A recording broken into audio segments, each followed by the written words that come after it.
আমাদের সিলেটের নুরুদ্দিন ঘরপুরি রহমতুল্লাহি আলাইহি বহুত বড় আল্লাহর একজন ওলি ছিলেন। শনি মঙ্গলবারে হুজুরে পানি ফোড়া দিতেন, পানিতে ফু দিতেন, মানুষ বোতল নিয়ে আসতো পানি ফোড়া নেওয়ার জন্য। হাজার হাজার মানুষের লাইন ধরতো পানি ফোড়া নেওয়ার জন্য। হুজুরে পানি ফোড়া কেমন করে সবাই দিবেন। হুজুরে কাম করতেন কি কাম, এক কাম করতেন কি আজীব কাম। ইনি মাদ্রাসার সামনে বিশাল বড় একটা পুকুর, এই পুকুরের মাঝে ফু দিয়া হুজুর চলে যাইতেন। বুঝছেন অবস্থা? পুকুরে ফু দিয়া হুজুরে বলতেন পানি নাও। পুকুর থেকে মানুষ পানি নিত, পানিতে কাম হয়ে যাইত। লন্ডন থেকে হুজুরের এক ভক্ত আসছে, হুজুরের ভক্ত, কঠিন ভক্ত। কয় হুজুর আমি লন্ডন থেকে আপনার পাগল হয়ে আইছি, হুজুর একটু পানি ভরার লাগি। হুজুরে কয় পুকুরও ফু দিছি। কয় হুজুর পুকুরের এক কোনায় ফু দিছেন, আর এক কোনায় ফু গেল কেমনে? হুজুর কয় গেল কেমনে তোমার বুঝে আসে না? কয় হুজুর আমার একই নয় না। হুজুর একই নয় কিন্তু ইতমিনানে কলব হয় না। হুজুর এই যে আমি একটু জগ লই আইছি, এই জগটার মধ্যে একটু ফু দেন, আমার খাস ভাবে একটা ফু দেন। হুজুর কয় তুমি খাস ভাবে ফু নিবা? ঠিক আছে জগ ভালো করে ধরো। হুজুরে কর না সুবহানাল্লাহ। কাচের জগ, কাচের জগ। আমাদের উস্তাদরা পাশে ছিলেন যারা নিজের চোখে দেখছেন। হুজুর বলতেছেন জগ দুই হাতে ধরো, দুই হাতে ধরো, ভালো করে ধরো, আমি ফু দিতেছি। এই লোক কাচের জগটা এভাবে ধরছে, আর আল্লাহর ওলি আস্তে যায় খালি পানিতে ফু দিছেন। ফু দেওয়া মাত্রই কাচের জগ টাস টাস করে কাচগুলা ভাঙ্গিয়া পানি মাটিতে পড়ে গেছে, চুরমার হয়ে গেছে কাচের জগ। আল্লাহর কোরআনের আসর আসেনি না নাই? জোরে বলেন। ওয়ানুনাজ্জিলু মিনাল কুরআনি মা হুয়া শিফাউন ওয়া রাহমা ওয়া রাহমাতুল লিল মুমিনিন। এই মানুষটা আর মানুষের কোনো আকৃতি নাই, নাক মুখ চোখ তার চেনা যায় না, কয়লার টুকরার মতো হয়ে গেছে রে। জাহান্নামের আগুনে জ্বলতে জ্বলতে কয়লার টুকরার মতো হয়ে গেছে।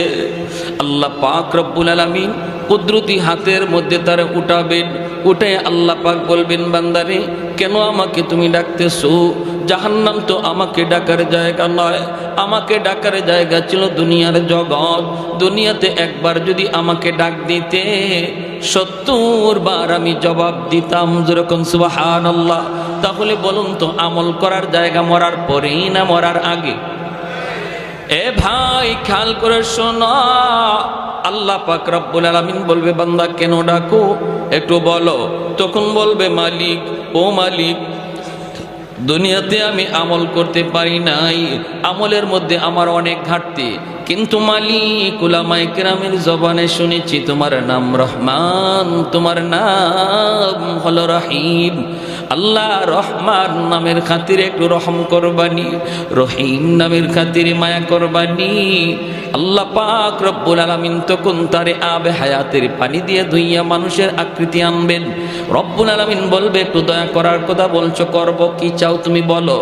কয় আল্লাহ আমাকে তুমি জাহান্নামের নিচে ফেলায় রাখছো, দয়া করে যদি একটু উপরে উঠাইতা, একটু যদি তুমি জাহান্নামের উপরে দরজার কাছে রেখে দিতা গো।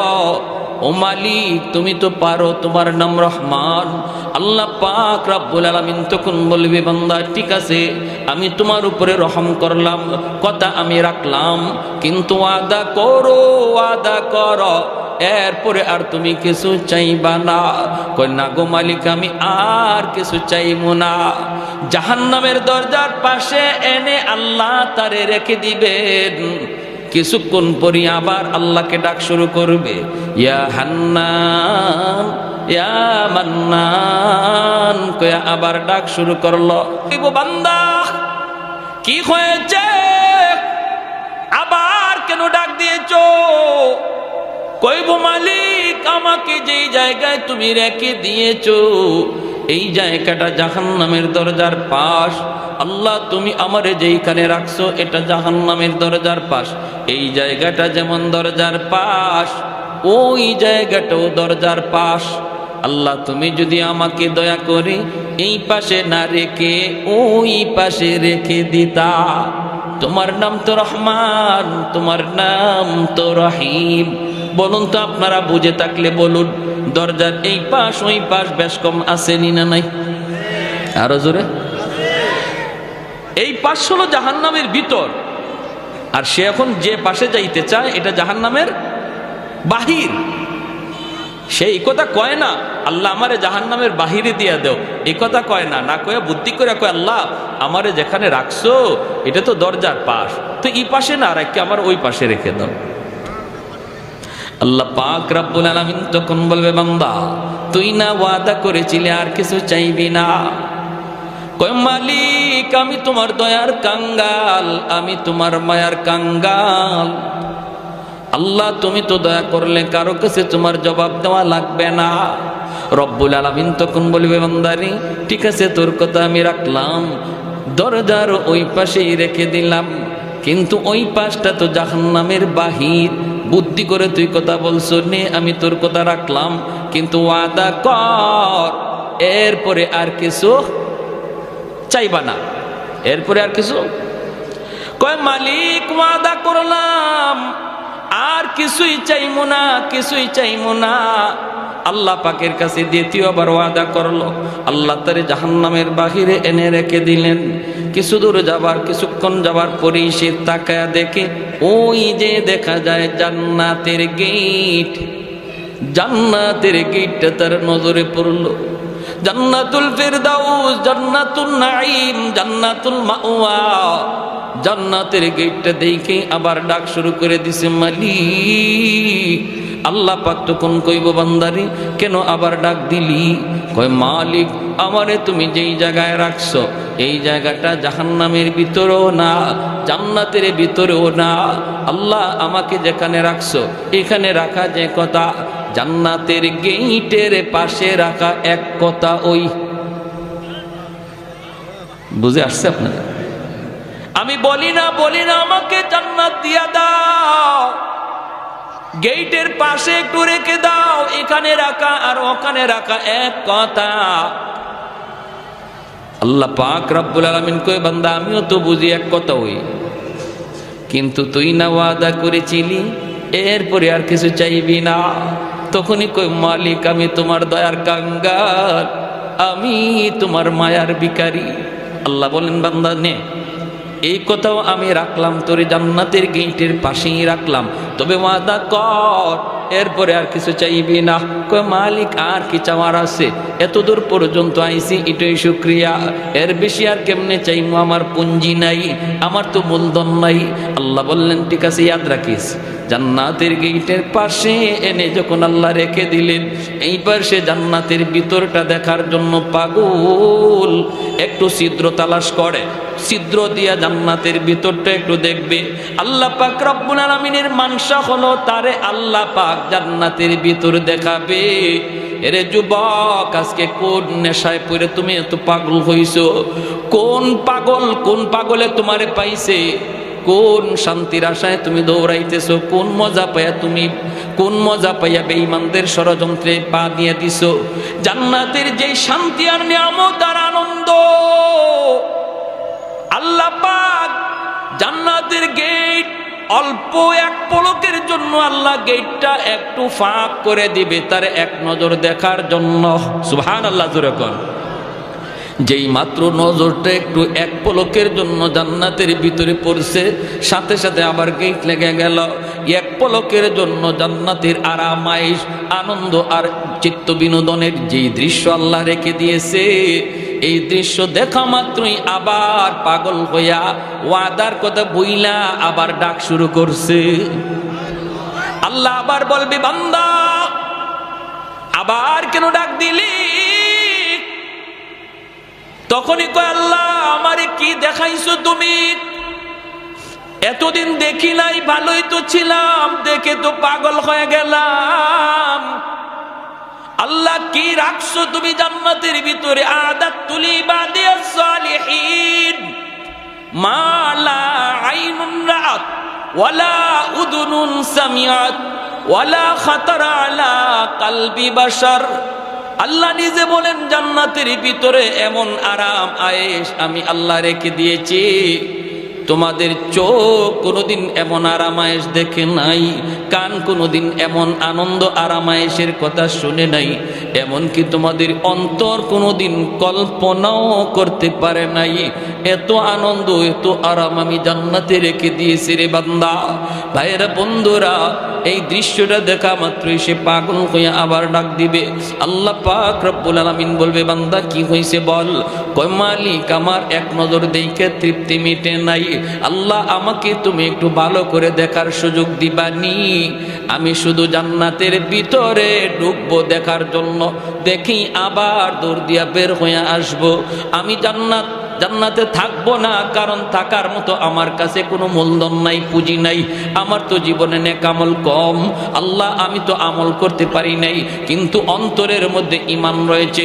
নবী বলেন, লা ইয়াদখুলুন নারা আহাদুন ফি কলবিহি মিসকালু হাববাতি খারদালিম মিন ঈমান। ঈমানের সরিষা পরিমাণ দানাও যার অন্তরে থাকবে, আল্লাহ তারও চিরকাল জাহান্নামে জ্বালাবে না। জোরে কোন সুবহানাল্লাহ। আল্লাহ পাক রব্বুল আলামিন কইব, বান্দা এবার তুই নিজে বল কতবার তুই ওয়াদা করলি আর কতবার ভাঙলি রে? তখনও কইব, মালিক আমি তোমার দয়ার কাঙ্গাল, আমি তোমার মায়ার কাঙ্গাল। আল্লাহ পাক তখনও তার উপরে দয়া করবে। কেন দয়া করবে না? কারণ আল্লাহর মানসাই হলো তারে জান্নাত দেওয়া, সর্বশেষ জান্নাতি। এরপরে কোন লোককে আল্লাহ আর জান্নাতে দিবে না, সেই সর্বশেষ জান্নাতের দরজা আল্লাহ সিলগানা মারবে, আর কোনো মানুষ জান্নাতে ঢুকতে পারবে না। এই মানুষটারে আল্লাহ বলবে, যা দিলাম তোরে জান্নাত দেখার, কিন্তু সময় কত দূর, আল্লাহ ঢুকমু আর বের হয়ে আসবে। আল্লাহ পাক কয় এই কথার মধ্যে ওয়াদা সিনি, ওয়াদা 100%, বলে আগের মতোই না, নতুন করে না, আগের মতো না, আগের মতো না, এই ওয়াদা আমি ভাঙবো না, ঢুকবো আর বের হয়ে আসবো। আল্লাহ বলতেছেন বারবার, শোন ভালো করে বল, আগের মতো নাকি পাকা পোক্তা? কয় পাকা পোক্তা। আল্লাহ আগের মতো হবে না। এইবার আল্লাহ পাক বললেন, ঠিক আছে ঢুকবি আর বের হয়ে আসবি, দেরি করবি না। যেই মাত্র আল্লাহ পাক জান্নাতের গেটটা একটু খুলে দিবেন তার জান্নাত দেখার জন্য, মায়ার নবী হাদিস শরীফের ভিতরে বলেন, এই লোকটা তখন 16ই ডিসেম্বরে দৌড় প্রতিযোগিতায় যেমন বাচ্চারা দৌড় দেয় কোমর একদম শক্ত কইরা, সেও এরকম প্রস্তুতি নিবে দৌড় দেওয়ার জন্য। গেটটা খোলা মাত্রই এমন একটা দৌড় দিছে, আর পিছনের দিকে আর ফিরে তাকায় না, শুধু ভিতরে ঢুকে দেখা দেখি বন্ধ, খালি ভিতরে ঢুকি। ওর মনে ইচ্ছা হইল আগে ভিতরে ঢুকি, বের হতে যেন সময় লাগে, দেখমু পরে, আগে ভিতরে ঢুকি, যদি আল্লাহ বের হ বাইরে বার সময় খালি দেখমু। এমন দৌড়, আর পিছনে তাকায় না। আল্লাহ পাক দিছে ধমক, এই বান্দা থাম। ধমক খাইয়ে থামছে। আল্লাহ পাক কয়, কি রে, এটাই ওয়াদা ছিল? এটাই কি তোমার সাথে কথা ছিল? বের হও। যখনই আল্লাহ বলছে বের হও, তখনই মাথাটা নিচের দিকে দিয়া অনুতপ্ত হইয়া অনুশোচনার সাথে কই, মালিক তুমি আমাকে বুঝি জান্নাত থেকে বের করে দিবা? আল্লাহ পাক কয়, আমি কেন বের করব? তুই তো নিজেই বললি জান্নাতে ঢুকবি আর বের হয়ে আসবি। কোন মালিক, তুমি যদি আমাকে জান্নাত থেকে বের করে দাও গো, তাহলে তোমার ওয়াদা ভাঙ্গা হবে। আল্লাহরে কয়, কথা বুঝছেন? আমারে যদি এখন তুমি জান্নাত থেকে বের করে দেও, তোমার ওয়াদা ভাঙ্গা হবে। আল্লাহ পাক কয়, কইলি কি তুই? আমি তোর সাথে কখন ওয়াদা করলাম? এতক্ষণ পর্যন্ত শুধু ওয়াদা করলি তুই আর ভাঙলেও তুই, এখন আমি তোর সাথে কখন ওয়াদা করলাম? কয় মালিক, আমার সাথে ওয়াদা করো নাই, কিন্তু মুমিনদের সাথে কোরআনে ওয়াদা করেছো। আমি উলামায়ে কেরামের জবানে শুনছি, আল্লাহ তুমি যারে একবার জান্নাত দাও, এই জান্নাত থেকে আর তুমি বের করো না, এটা তোমার ওয়াদা নি। আল্লাহ পাক কই, হয় এটা তো আমার ওয়াদা ঠিকই আছে। কই যদি ওয়াদা ঠিক থাকে, আমি তো কোনো না কোনো শুরুতে বুদ্ধি করে হোক আর চালাকি করে হোক ঢুকে গেছি। আমি তো জান্নাতে ঢুকে পড়েছি, বুদ্ধি করে হোক আর চালাকি করে হোক জান্নাতে ঢুকে পড়েছি। এখন যদি তুমি আমাকে বের করে দেও, তোমার ওয়াদা খেলাফি হয়, রব্বুল আলামিন তখন কুদরতি মুস্কি হাসলেন। সুবহানাল্লাহ, জোরে কর, আর একটু জোরে কর না সুবহানাল্লাহ। আল্লাহ কুদরতি মুস্কি হাসা কই, বান্দারে চালাকিটা তো কম করলি না। মনে হয় বাঙালি, চালাকিটা তো কম করলি না। হ্যাঁ, সব খবর না রাখলো এক খবর রাখছো, আমার ওয়াদার খবর, ঠিক কিনা? ঠিক আছে, তুমি যা শুনেছো ঠিক শুনেছো, ঠিক শুনেছো। ওই জায়গাটার মধ্যে আল্লাহ হাসছেন। জিব্রাইল আমিন যখন নবীরে এই হাদিস শোনাইতেছেন, তো আল্লাহ নবী এখানে হেরি চালাকি শুনে আল্লাহ নবীও হাসে দিছেন, জিব্রাইল আমিন হাসে দিছেন। তা আল্লাহ নবী জিজ্ঞেস করতেছে, নবী সাহাবীদেরকে শোনাইতেছেন, সাহাবায়ে কেরাম এখানে হাসে দিছেন। সাহাবায়ে কেরাম আল্লাহ নবীরে জিজ্ঞেস করে, নবীকে হাসলেন কেন? নবীকে আমি হাসছি কেন এটা কি বলবো? জিব্রাইল আমারে শোনায় আর হাসে। জিব্রাইল হাসছে। আমি জিব্রাইলকে জিজ্ঞেস করেছিলাম, ভাই জিব্রাইল আপনি হাসলেন কেন? জিব্রাইলে কয়, নবীকে আমি হাসবো না, আল্লাহ নিজেই হাসে দিছে। হের কথা শুনে আল্লাহ নিজেই হাসে দিছে। এজন্য এই হাদিস আমাদেরকে আমাদের উস্তাদরা পড়াইছেন, আমিও আপনাদেরকে শোনাইলাম। এই জায়গাতে আইসা সবারই একটু মুচকি হাসি বের হয়। আর এই হাসিটা এমন এক সুন্নত, সাহাবায়ে কেরামের সুন্নত, নবীর সুন্নত, জিব্রাইলের সুন্নত, আল্লাহর সুন্নত। সুবহানাল্লাহ। কিয়ামত পর্যন্ত আমার নবীর এই হাসিটা জারি থাকবে। এজন্য হাদিসের পরিভাষায় এই হাদিসটাকে হাদিসে মুসালসাল বিদ্দেহেক বলা হয়। এজন্য বলছিলাম হাসি আনন্দ ইসলামে আছে, নবীজিও কৌতুক করেছেন। এরপরে ঘটনাটা কি হয়েছে তার সাথে আমি পরে বলতেছি, শুধু একটু কথা বলে নেই। নবীজি একবার সাহাবায়ে কেরামদেরকে নিয়ে এরকমভাবে গুল হয়ে বসছেন, আর নবী বলতেছেন, সাহাবীরা শোনো, খেজুর তো মাঝখানে আছে, খেজুর খাবা ভালো কথা, কিন্তু ফাঁকে আমার কিছু কথা শুনো, দিনই আলোচনা, খেজুরও খাও, দিনের কথাও শুনো। সাহাবায়ে কেরাম গুল হইয়া বসছেন, নবীজির পাশেই বসছেন নবীজির দামান, আমাদের সিলেটি ভাষায় কয় দামান, আপনারা বলেন মেয়ের জামাই, ঠিক না? জামাতা কিনি কে? হযরত আলী রাদিয়াল্লাহু তাআলা আনহু। 4 খলিফার মধ্যে প্রথম 2 খলিফা নবীর কি হন? শ্বশুর। জিগাও নে, খেলোয়াড়ের নাম যুবকরা সবার আগে কইব, কিন্তু এই জিনিসের খবর নাই। 4 খলিফা, প্রথম 2 খলিফা নবীর কি হন? শ্বশুর। পরের 2 খলিফা জামাই, হযরত ওসমান গনি আর হযরত আলী রাদিয়াল্লাহু তাআলা আনহু। এই দুজন হলেন নবীজির মেয়ের জামাই। আর আবু বকর সিদ্দিক আর হযরত ওমর রাদিয়াল্লাহু তাআলা আনহুমা, তারা হলেন নবীজির শ্বশুর। তো আলী রাদিয়াল্লাহু তাআলা আনহু নবীজির মেয়ের জামাই, অর্থাৎ খাতুনে জান্নাত ফাতেমা রাদিয়াল্লাহু তাআলা আনহাকে নবী আলীর কাছে বিয়ে দিয়েছিলেন, এই হিসাবে জামাই। আবার আরেক সম্পর্কে চাচাতো ভাই।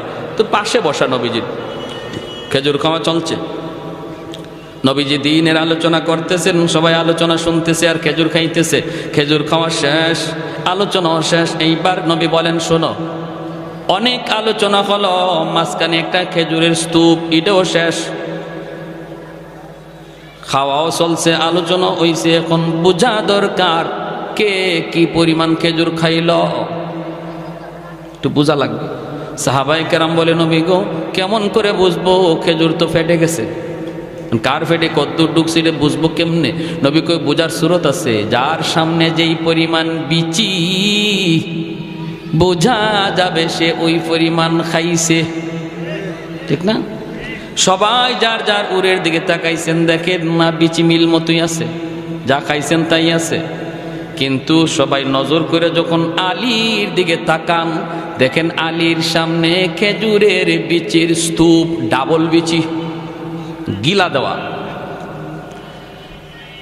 এখন সাহাবায়ে কেরাম চোখ বড় বড় করে ফেলছে, আরে বাপরে, আলী যে এত বড় খাদক, এটা তো আগে জানি না। হ্যাঁ, আমরা নবীজির হাদিস শুনতেছি, কথা শুনতেছি, হ্যাঁ, মনোযোগ আমাদের এদিকের। আর আলী তো দেখা যায় ফাঁকে দিয়ে খেজুর 2টা করে মারছে, বুঝছেন? এখন হযরত আলী রাদিয়াল্লাহু তাআলা উনি নিজের উড়ে তাকাইছেন, নিজের দিকে তাকে উনি বেকুব বনে গেছে। ইন্না লিল্লাহ, আমার সামনে এত বিচি কি? আমি তো এত খেজুর খাই নাই, আমার সামনে এত বিচি। আর সবাই ওনার দিকে তাকাইতেছে, চোখ বড় বড় করে। উনি পড়ে গেছে শরমের মধ্যে, লজ্জায়।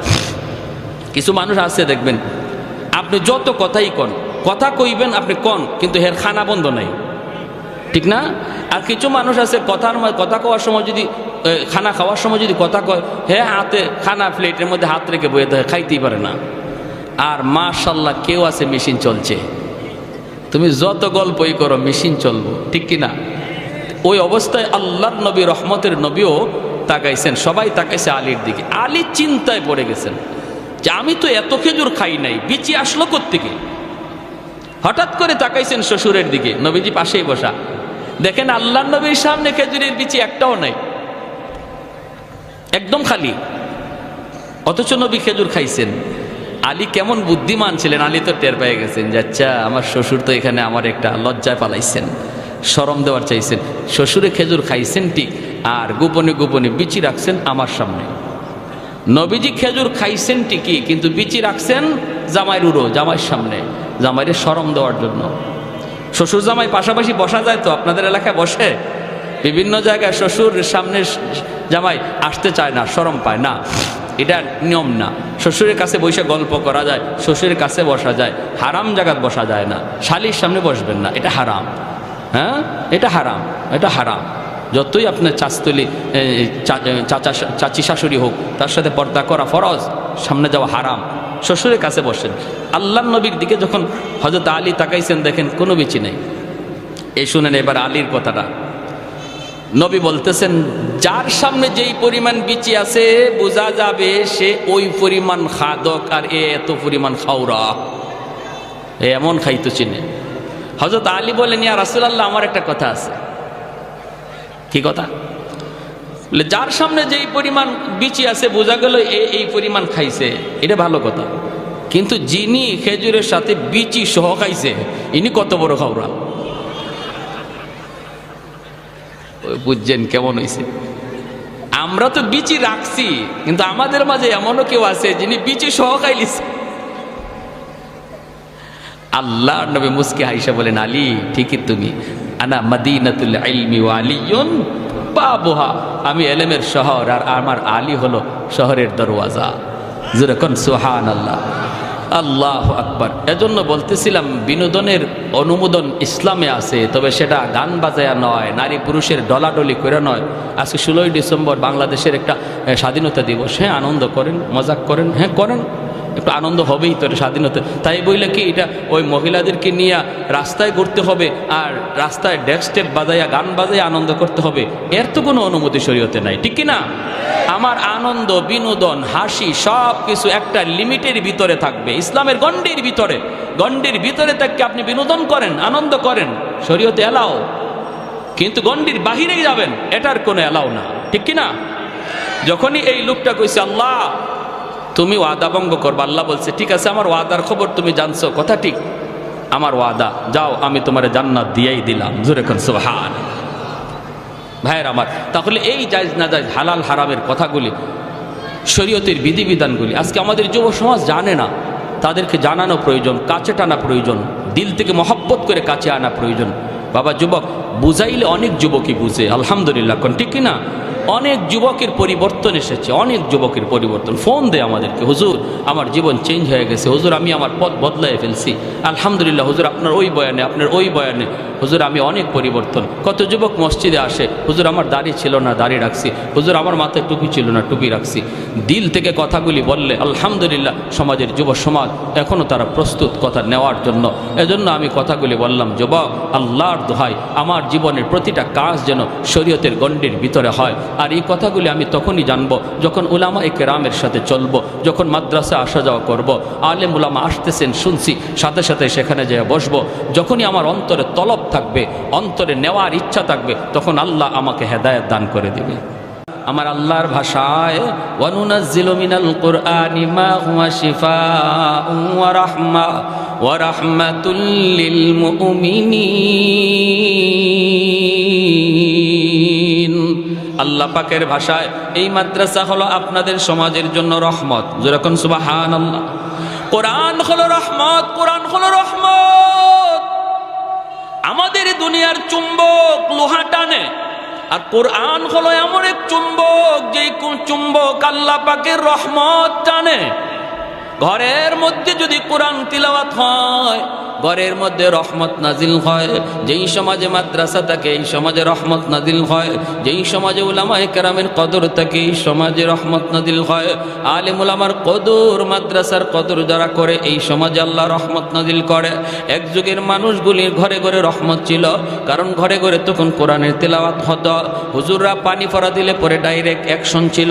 এখনের যুগে পানি ফোড়ায় কাম হয় না, তাবিজ ফোড়ায় কাম হয় না। হুজুরের কোনো দোষ না, দোষটা হলো ঘরের। যেই ঘরে কোরআন তেলাওয়াত হয় এই ঘরে রহমতের দরজা খোলা থাকে। যেই ঘরে কোরআন তেলাওয়াত হয় না, গান বাজনা চলে, টেলিভিশন চলে, নাটক সিনেমা চলে, খেলাধুলা চলে, এই ঘরে গজবের দরজা খোলা থাকে, রহমতের দরজা বন্ধ। মুসলমানের ঘরে প্রতিদিন টেলিভিশন অন করা হয়, টেলিভিশন চালু করা হয়, কিন্তু প্রতিদিন কোরআন চালু করা হয় না। ঠিক কিনা জোরে বলেন? আল্লাহর কোরআনের গিলাফটা পর্যন্ত মুসলমানের ঘরে পাওয়া যায় না। টেলিভিশনের কভার পাওয়া যায়। হুজুর পানি ফোড়া দেয় আপনার ঘরে ঢুকার জন্য। কোরআনের আয়াত পড়া হুজুরে ফু দিল, এই ফু আপনার ঘরে ঢুকতে যায়, যায় দেখে ঘরে রহমতের দরজা বন্ধ। ঠিক কিনা? ঠিক কিনা? যায় দেখে আপনার ঘরে রহমতের দরজা বন্ধ, ফু ঢুকতে পারে না, কারণ কোরআন রহমতের দরজা ছাড়া ঢুকে না, গজবের দরজা দিয়ে কোরআন ঢুকে না। ওই যুগে ডাইরেক্ট অ্যাকশন ছিল, কারণ মুসলমানের ঘরে রহমতের দরজা খোলা ছিল। বর্তমান যুগে রহমতের দরজা আমরা বন্ধ রাখছি, গজবের দরজা খোলা রাখছি। হুজুর কোরআন পড়ে ফু দেয়, কিন্তু ফুতে অ্যাকশন হয় না। ভাইরা, আল্লাহর কালামের মধ্যে কি পরিমাণ অ্যাকশন! আমাদের সিলেটের নুরুদ্দিন ঘরপুরি রহমতুল্লাহি আলাইহি বহুত বড় আল্লাহর একজন ওলি ছিলেন। শনি মঙ্গল পারে হুজুরে পানি ফোড়া দিতেন, পানিতে ফু দিতেন, মানুষ বোতল নিয়ে আসতো পানি ফোড়া নেওয়ার জন্য। হাজার হাজার মানুষের লাইন ধরতো পানি ফোড়া নেওয়ার জন্য। হুজুরে পানি ফোড়া কেমন করে সবাই দিবেন? হুজুরে কাম করতেন কি কাম? এক কাম করতেন কি আজীব কাম। ইনি মাদ্রাসার সামনে বিশাল বড় একটা পুকুর, এই পুকুরের মাঝে ফু দিয়া হুজুর চলে যাইতেন। বুঝছেন অবস্থা? পুকুরে ফু দিয়া হুজুরে বলতেন পানি নাও। পুকুর থেকে মানুষ পানি নিত, পানিতে কাম হয়ে যাইত। লন্ডন থেকে হুজুরের এক ভক্ত আসছে, হুজুরের ভক্ত, কঠিন ভক্ত। কয় হুজুর, আমি লন্ডন থেকে আপনার পাগল হয়ে আইছি, হুজুর একটু পানি ভরার লাগি। হুজুরে কয় পুকুরও ফু দিছি। কয় হুজুর পুকুরের এক কোনায় ফু দিছেন, আর এক কোনায় ফু গেল কেমনে? হুজুর কয় গেল কেমনে তোমার বুঝে আসে না? কয় হুজুর আমার একই নয় না। হুজুর একই নয়, কিন্তু ইতমিনানে কলব হয় না। হুজুর এই যে আমি একটু জগ লই আইছি, এই জগটার মধ্যে একটু ফু দেন, আমার খাস ভাবে একটা ফু দেন। হুজুর কয় তুমি খাস ভাবে ফু নিবা? ঠিক আছে, জগ ভালো করে ধরো। হুজুরে কন না সুবহানাল্লাহ। কাচের জগ, কাচের জগ। আমাদের উস্তাদরা পাশে ছিলেন, যারা নিজের চোখে দেখছেন। হুজুর বলতেছেন জগ দুই হাতে ধরো, দুই হাতে ধরো, ভালো করে ধরো, আমি ফু দিতেছি।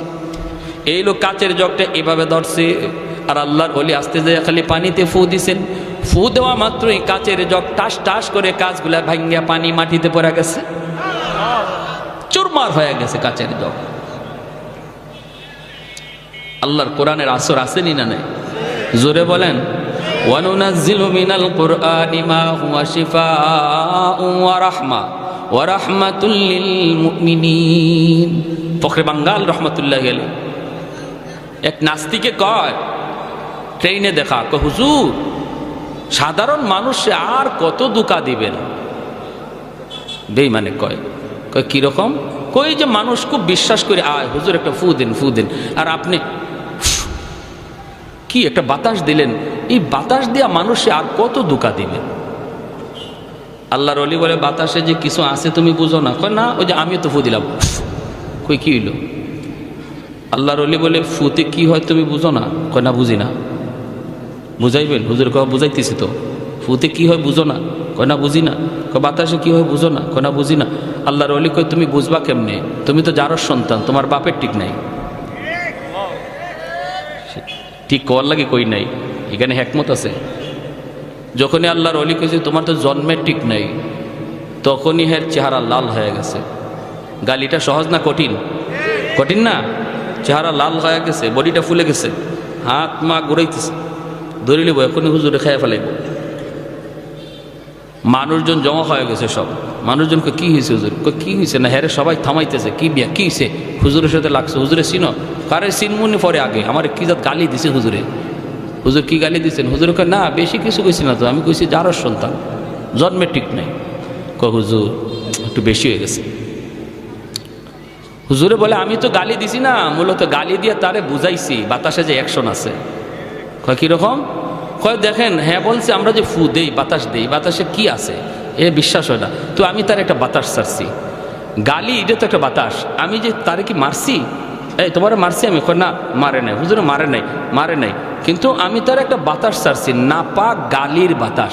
এই নাপাক একটা গালির বাতাসে যদি তার চেহারা লাল হয়ে গেল, বডি ফুলে গেল, বডিতে এমন আসর করলো একটা বাতাসে যাইয়া আল্লাহর কালাম পাক কালাম পইরা বাতাস দিলে যে আসর হয় এটা তারে বুঝাইছি। কি বুঝেন? যেমন কুকুর তেমন হইছে না হইছে না? 100 এজন্য বলতেছিলাম যেই ঘরে কোরআন তিলাওয়াত হয় এই ঘরে রহমতের দরজা খোলা থাকে, রহমতের দরজা খোলা থাকে। ভাইয়েরা, যেই সমাজে মাদ্রাসার কদর, এই সমাজে রহমত নাজিল হয়, তাহলে আমাদের এলাকার জন্য যদি রহমত চাই মাদ্রাসাকে ভালোবাসতে হবে। ঠিক কিনা? জোরে বলেন, আরো জোরে। মাদ্রাসার প্রতি বিদ্বেষ রাখা যাবে না, মাদ্রাসার প্রতি কোনো ধরনের খারাপ চিন্তা রাখা যাবে না। ছোট ছোট বাচ্চাগুলি ভুল হতেই পারে, এরা মানুষ, ফেরেশতা না, ভুল হতেই পারে। আমি যদি মাদ্রাসাকে দিল থেকে মহব্বত করি তাহলে ভুল চোখে বললে আমি মাদ্রাসায় এসে যেভাবে সংশোধন হয় সেভাবে বলবো। রাস্তাঘাটে মাদ্রাসার বিরুদ্ধে কথা বলে বদনাম করব না। যদি করি তাহলে বোঝা গেল মাদ্রাসার সাথে আমার দুশ্মনী। আমার বদনামের কারণে যদি একজন মানুষ তার সন্তানকে মাদ্রাসা দেওয়া থেকে ফিরায় নেয়, না মাদ্রাসা দেওয়ার চিন্তা করছিলাম দিমু না, মাদ্রাসার ছাত্র নাকি এমন করে, এই ছাত্ররা মাদ্রাসায় না আসার কারণে যে পরিমাণ দোষী তার বাপ মা, এর চেয়ে বেশি দোষী ওই সমাজের লোকটা। ঠিক কিনা? আরো জোরে। মহব্বত আলামত হলো আমি মাদ্রাসায় এসে সংশোধনের নিয়তে আলোচনা করব। ছোট ছোট বাচ্চা, মিয়া শুনেন, ভালো করে শুনেন, স্কুল কলেজের বাচ্চাদের সাথে মাদ্রাসার ছাত্র এই শয়তান থাকে না? শয়তান থাকে ওই মাদ্রাসার ছাত্রের লগে।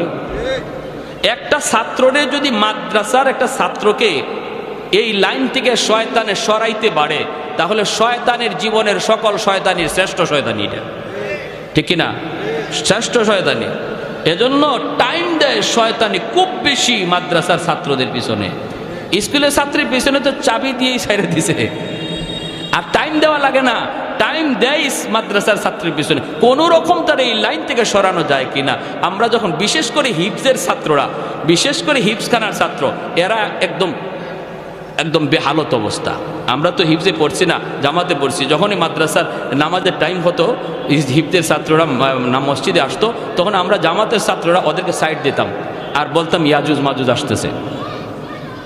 কারে ঘুষি দিব, কারে কোন দিকে হালাইব লাথি দিয়া, কোন গাছের ডাল ছিঁড়বো এটা হিসাব নাই। কারণ এতক্ষণ পর্যন্ত আসিল একটা বন্দির ভিতরে, পারছে না, শয়তানে আঙ্গুল দিয়েও পারছে না, কারণ হুজুরে বেদ সামনে।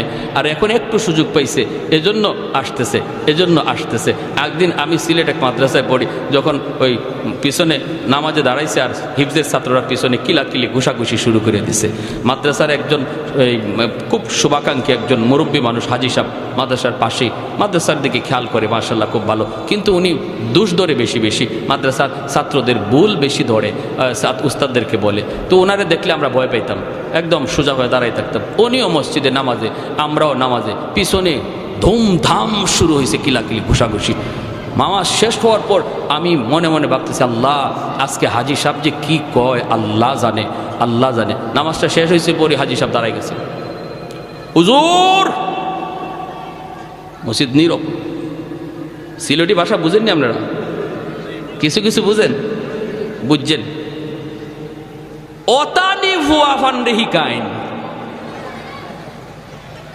তেল লাগলে তেল দে, ডাউল লাগলে ডাউল দে, চাউল লাগলে চাউল দে, আর ফুয়াইনতে যে কিতা শুরু করেন খাইয়া তেল বানায়।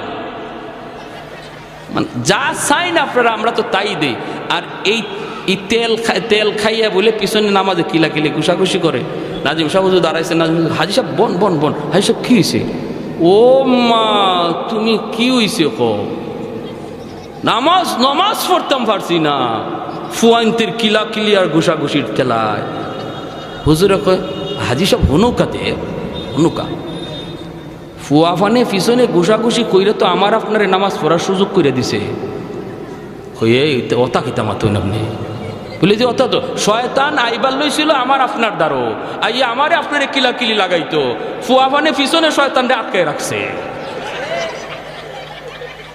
নইলে তো আমি আপনি কিলাকিলি লাগাই দিতাম। কই ওটা হাদিস তো হুজুর আগে শুনছি না, তে তো বালা তে তো ফুয়াইনতে বালা কাম করছো। বুড়া মানুষ, আমি কি কিলঘুষি লইতে পারতাম নি? এই অবস্থা। এজন্য বলি ছোট ছোট বাচ্চারা একটু এদিক সেদিক নড়াচড়া হরকত করব, এগুলা মায়ার দৃষ্টিতে দেখবেন, মায়ার দৃষ্টিতে। কারণ এরা জেনতেন কোনো মানুষ না, আল্লাহর পছন্দকৃত, আল্লাহর বাছাইকৃত, আল্লাহ বাছাই করে আনছেন। এই সিনার মধ্যে আল্লাহর কালাম আমানত থাকবে। মায়া করে ডাক দেবেন, বাবা এদিকে আসো, নেসাবজি এদিকে আসো, মুন্সি সাহেব এদিকে আসো, নাম ধরেও না। আল্লাহ সবাইকে বোঝার এবং আমল করার তৌফিক দান করুন। যা কিছু শুনলাম, হ্যাঁ বিচ্ছিন্ন কিছু কথা বললাম, আল্লাহ সবাইকে আমল করার তৌফিক দান করুন। ওয়া আখির দাওয়ানা আনিল হামদুলিল্লাহ।